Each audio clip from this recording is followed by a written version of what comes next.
कौम से मैं की सिफारिश क्या करूं, कौम से मैं की सिफारिश क्या करूं, नेक को शैतान रखा जब मेरे नबी ने दुनिया में कदम, रखा जब मेरे नबी ने दुनिया में कदम, बच्चे भी कलमा पे सब मुसलमान हो गए।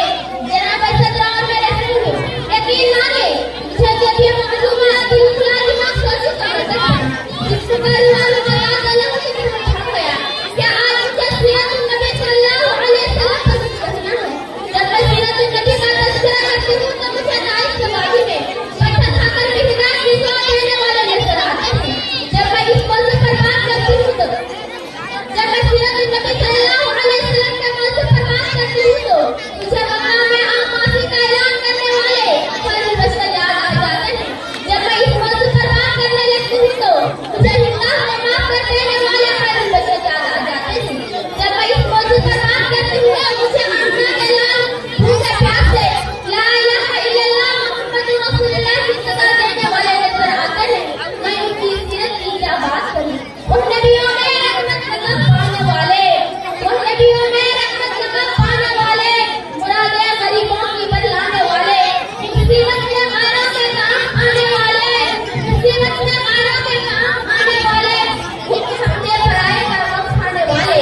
जनाब सद आज दुनिया वाले किसी की गैरत पर नाज करते हैं तो किसी की खूबसूरती की बात करते हैं तो किसी की इज्जत पर नाज करते हैं तो किसी की सखावत की बात करते हैं तो किसी की अमानत पर नाज करते हैं। तो मैं इस नबी पर क्यों नाज ना करूं जिसमें यह सारी खूबियत पाई जाती है।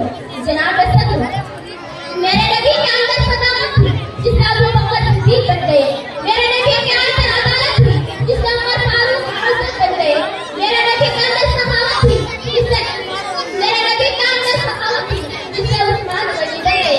मेरे नबी के अंदर सुजात थी जिससे अली शेर खुदा बन गए। जिंदगी भी गई और कलम टूट गए, जिंदगी भी गई और कलम टूट गए, तेरा उसका कोई काफी बुरा नाम होगा।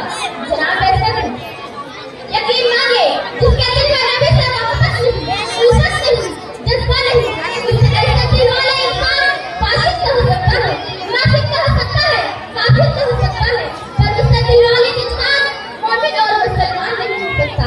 और इस रसूल के बड़े बड़े दावा करने वाले गुस्ताख रसूल का सामने से नजर आते हैं। मेरे साथियों इसके रसूल से मोहब्बत है नहीं, मेरे तरफ से जिनादा कर लो, या सिर्फ झूठ झूठ कर बात कर लो, या तकरीर कर लो। मेरे नबी से मोहब्बत का तकाजा तो यही है अपने रोजमर्रा खाने पीने सोने उठने बैठने में मेरे नबी की पैरवी करो।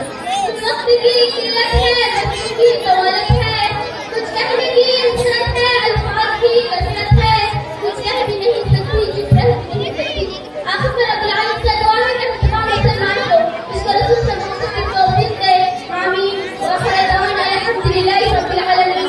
अस्सलामु अलैकुम व रहमतुल्लाहि व बरकातुहू। वालेकुम सलाम व रहमतुल्लाहि व बरकातुहू। शमशीदा बानो आया अपना इनाम ले जाए। अब मैं इसके बाद मर्जिना खातून मोहम्मद इसहाक को दावत देता हूँ और अपनी तकरीर पेश करे। आपको अनवान है औरत बेहतरीन मताए दुनिया।